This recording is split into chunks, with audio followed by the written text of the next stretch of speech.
একটা গুরুত্বপূর্ণ বিষয় হচ্ছে আমি হজে গিয়ে দেখেছি ওইখানে অনেক বাংলাদেশি,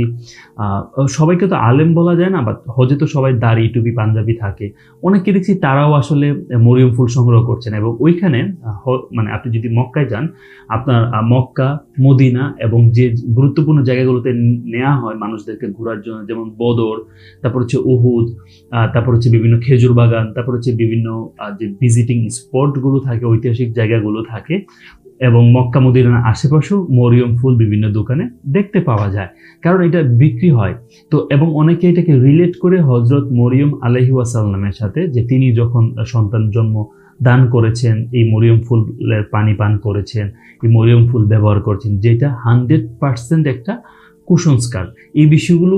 কোরআনে তো অবশ্যই নাই, কোনো হাদিসেও নাই, আমি নিজেও পাইনি, এবং ভালো কয়েকজন আলেমদেরকে জিজ্ঞেস করেছি, তাদের কাছেও আমি কখনো এটার কোনো ভিত্তি পাইনি। তো সবার কাছে অনুরোধ থাকবে এই সকল